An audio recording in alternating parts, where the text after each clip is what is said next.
English વાંચવામાં જે સમસ્યા મોટા ભાગે નડતી હોય છે કે સર સીનો ઉચ્ચાર નથી આવડતો. કારણ કે સીના અલગ અલગ ઉચ્ચાર થતા હોય છે, મૂંઝવણ થતી હોય છે કે કોઈક વાર સ તરીકે ઉચ્ચાર થાય છે, કોઈક વાર ક તરીકે ઉચ્ચાર થાય છે, કોઈક વાર જોડાયેલો હોય છે. તો આના નિયમ શું છે મિત્રો? તો આપણે સીના ઉચ્ચારના નિયમો આજે તમને હું સમજાવીશ, તમારી સામે લખીશ, જેથી તમને ખબર પડે કે આ ઉચ્ચાર કેમ થયો. તો સૌથી પહેલો જે નિયમ, સોફ્ટ સાઉન્ડ, જેને સ તરીકે ઉચ્ચાર, સોફ્ટ એટલે સ અવાજ તમારે કરવાનો છે, ઉચ્ચાર સ કરવાનો છે. નિયમ શું છે?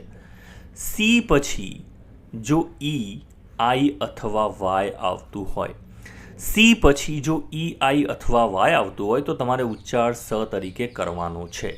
જેમ કે અહીંયા જોઈ શકો છો, સી પછી શું છે? તમે કહી શકો છો કે સર સી પછી આઈ છે. તો અહીંયા સીનો ઉચ્ચાર ક નહીં થાય, સ તરીકે તમારે કરવાનો છે. તમે અહીંયા લખશો સીટી. અહીંયા એ જ રીતે જુઓ, સી પછી ઈ છે તો આપણો નિયમ બરાબર છે, સી પછી ઈ આવે છે તો અહીંયા પણ ઉચ્ચાર તમારે સ તરીકે કરવાનો છે, સેલ. અહીંયા પણ જોઈ શકો છો, સી પછી ઈ છે તો સ તરીકે ઉચ્ચાર થશે. સી ઈ છે તો સીનો ઉચ્ચાર સ અહીંયા થશે, તમે લખશો સેન્ટર. અહીંયા પણ જોઈ શકો છો, સી પછી ઈ છે તો ઉચ્ચાર સીનો અહીંયા ક નહીં થાય, સ તરીકે થશે અને આનો ઉચ્ચાર છે રિયલ. તો તમે અહીંયા લખશો સી રિયલ. Serial, serial. અહીંયા જોઈ શકો છો, સી પછી શું છે?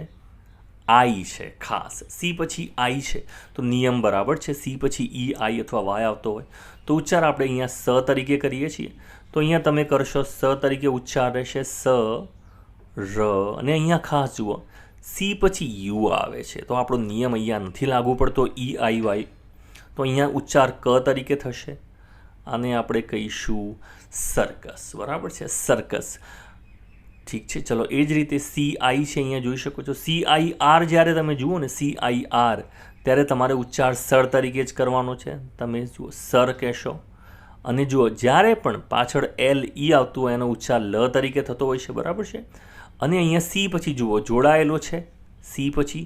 તો અહીંયા જો આપણો નિયમ ઈ, આઈ, વાય લાગુ નથી પડતો અહીંયા, તો ક તરીકે જ વાંચવું પડશે. બરાબર છે, સર્કલ તરીકે વાંચશું. ચલો, સી પછી કયો નિયમ છે? વાય છે તો અહીંયા તમે સી વાયને શું વાંચશો? સાય. બરાબર છે. અને સી એલ તો અહીંયા જો કનો નિયમ લાગુ પડશે, અહીંયા સ તરીકે ઉચ્ચાર નહીં થાય કારણ કે સી પછી એલ આવે છે. તમે વાંચશો, બોલો સર્કલ. આ ઉપરનો જે શબ્દ છે સર્કલ, નીચેનો છે સાયકલ. બરાબર છે. બધા જ સ્પેલિંગ એકવાર વાંચવાની પ્રેક્ટિસ કરો. City, cell, centre, serial, circus, circle, cycle. આ સ્પેલિંગ કઈ રીતે બને છે, યાદ કઈ રીતે રાખવા, એક જ નિયમ છે. આ બધા સ્પેલિંગ લખી લો કોઈ જગ્યાએ. બરાબર છે. તમારે આની પીડીએફ જોઈતી હોય, પીડીએફ તમને મળશે ટેલિગ્રામ ગ્રુપ પર. હું આની પીડીએફ તમને આજે મોકલી દઈશ, તમે ત્યાંથી બી પ્રેક્ટિસ કરી શકશો. ચલો બીજા ઉદાહરણ જોઈ લઈએ. સી પછી અહીંયા શું છે? તમે જોઈ શકો છો, સી પછી અહીંયા વાય છે તો ઉચ્ચાર તમારે અહીંયા જુઓ, વાય છે તો ઉચ્ચાર સ તરીકે કરવાનો રહેશે. સીનો ઉચ્ચાર સ તરીકે થશે. બરાબર છે. તો અહીંયા થશે વાય છે જોડે એટલે સી બનશે, સી. સિલિન્ડર, ગેસનો બાટલો તમે કહો છો, સિલિન્ડર. ચલો, સી પછી જુઓ આઈ છે. બરાબર છે. સી પછી આઈ છે તો આને તમે વાંચશો સાઈડર. શું વાંચશો? સાઈ. ટ નહીં આવે, સાઈ ડર. સાઈડર. શું વાંચશો? સાઈડર. જુઓ, સી પછી ઈ છે તો આપણો નિયમ બરાબર છે, અહીંયા સ તરીકે ઉચ્ચાર થશે. તમે આને વાંચશો સર. સર્ટેઇન. શું વાંચશો? સર્ટેઇન. બરાબર છે. ચલો અહીંયા જોઈ શકો છો, છેલ્લે સી પછી ઈ આવે છે તો આપણો નિયમ બરાબર છે, સી પછી ઈ, આઈ, વાય. તો આને છેલ્લે સી ઈ આવે, છેલ્લે તમે જોશો, મોટા ભાગે તમે જોશો જ્યારે છેલ્લે ઈ આવતો હોય ને તો ઈનો ઉચ્ચાર અલગથી નથી થતો, એટલે તમારે એ તરીકે નથી બોલવાનું. એને સિમ્પલ તમારે ભૂલી જવાનું છે કે આ છે જ નહીં. તો ઉચ્ચાર આપણો સી ઈ સ તરીકે જ થશે. તમે વાંચશો આને ફેસ. બરાબર છે. એ જ રીતે અહીંયા પણ સી ઈ, નિયમ બરાબર છે, તમે વાંચશો લેસ. એ જ રીતે અહીંયા પણ જુઓ, સી ઈ છે અને ઈ અને ઈ જોડે આવે છે તો આને લાંબો ઉચ્ચાર કરીશું ઈ. બરાબર છે. તમારો ઉચ્ચાર બનશે પી સ, પીસ. બોલો પીસ. એ જ રીતે અહીંયા જુઓ છેલ્લે CE છે તો આપણો ઉચ્ચાર નિયમ બરાબર છે. સ તરીકે ઉચ્ચાર કરીશું રેસ. બરાબર છે, રેસ. તો અહીંયા બધામાં સ તરીકે ઉચ્ચાર થાય છે, ખાસ સોફ્ટ સાઉન્ડ જ છે. અહીંયા પણ છેલ્લે જોઈ શકો છો CE છે તો તમારો ઉચ્ચાર થશે પ. અહીંયા જુઓ પ એકલો છે, પી અને જોડે લે, પ્લેસ તરીકે વાંચશો. એ જ રીતે અહીંયા છેલ્લે CE છે, તમે વાંચશો નોટિસ. શું વાંચશો? Notice, notice. ચલો એ જ રીતે અહીંયા આઈ છે. હવે જુઓ છેલ્લે CE છે, તમે અહીંયા આઈનો ઉચ્ચાર લાંબો થશે, તમે વાંચશો આઈસ. શું વાંચશો? Ice, ice. એ જ રીતે જુઓ આની આગળ એન મૂકી દો, NICE, તો તમારો ઉચ્ચાર બનશે નાઇસ. ઠીક છે.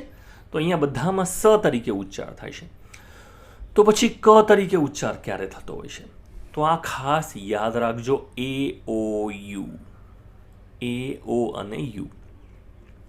મોટા ભાગે તમે જોશો જ્યારે આ અક્ષરો આવે, બરાબર છે, સી પછી, તો ઉચ્ચાર એનો હાર્ડ સાઉન્ડ થતો હોય છે. હાર્ડ સાઉન્ડ એટલે એને ક તરીકે ઉચ્ચાર કરવાનો હોય છે. બરાબર છે.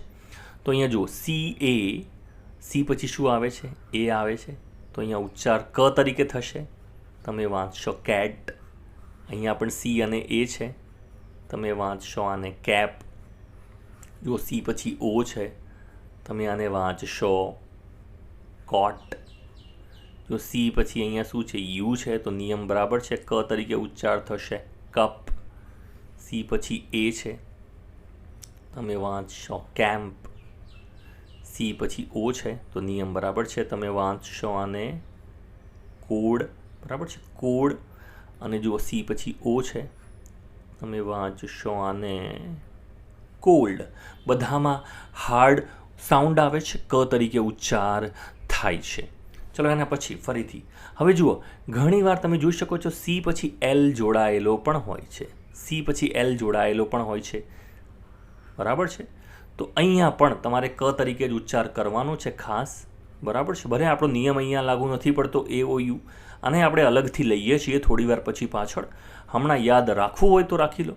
સી પછી જો એલ આવતો હોય, સી પછી જો એલ આવતો હોય અથવા આર આવતો હોય ને, મતલબ કે આ બધા વ્યંજન છે, AEIOU સિવાયના વ્યંજન છે, તો ઉચ્ચાર તમારે ક તરીકે જ રહેતો હોય છે.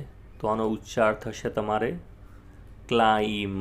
બરાબર છે. છેલ્લે બનો ઉચ્ચાર આમાં નહીં થાય, એમ અને બી જોડે છે, તો ક્લાઇમ તરીકે ઉચ્ચાર થશે. જો અહીંયા સી જોડે એલ છે તો ફરીથી કનો ઉચ્ચાર થશે, તમે વાંચશો ક્લે. જો સી પછી ઓ છે તો નિયમ બરાબર છે આપણો, તમે વાંચશો આને ક તરીકે કલર. અહીંયા પણ સી પછી ઓ છે, આને વાંચશો કોલ્ડ.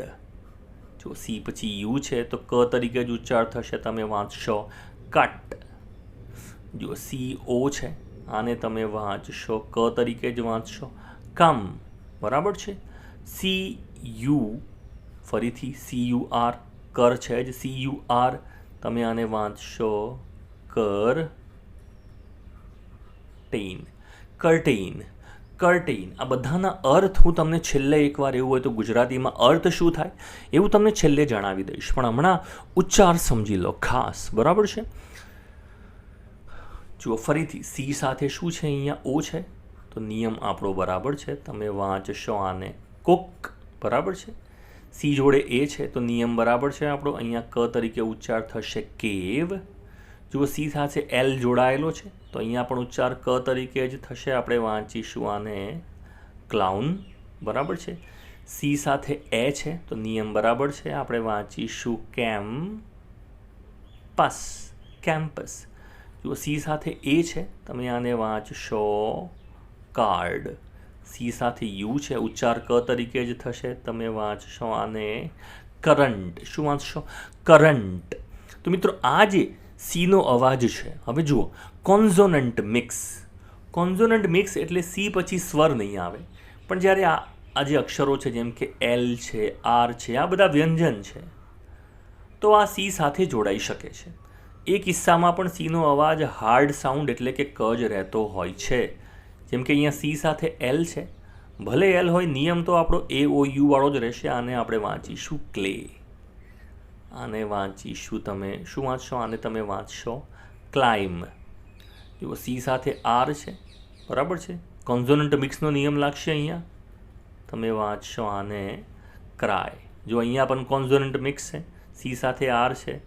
તમે વાંચશો આને ક્રિસ્પ. ક્રિસ્પ. જો અહીંયા પણ સી સાથે આર જોડાયેલો છે, કોન્ઝોનન્ટ મિક્સ બનશે. તમે વાંચશો આને ક્રોપ. સી સાથે એલ છે, બરાબર છે, કોન્ઝોનન્ટ મિક્સ. તમે વાંચશો ક તરીકે ક્લેવર. અહીંયા પણ સી સાથે એલ છે, તમે કોન્ઝોનન્ટ મિક્સ વાંચશો એને ક્લાઉન. ક્લાઉન, બરાબર છે. કોન્ઝોનન્ટ મિક્સનો નિયમ યાદ રાખવાનો છે. તો આ રીતે સીના અલગ અલગ સોફ્ટ સાઉન્ડ, હાર્ડ સાઉન્ડ અને કોન્ઝોનન્ટ મિક્સનો હાર્ડ સાઉન્ડ તમે આ રીતે વાપરી શકો છો. વિડીયો તમને ગમ્યો હોય તો લાઈક ચોક્કસથી કરશો અને મિત્રો જોડે શેર કરવાનું નહીં ભૂલતા. Thanks for watching.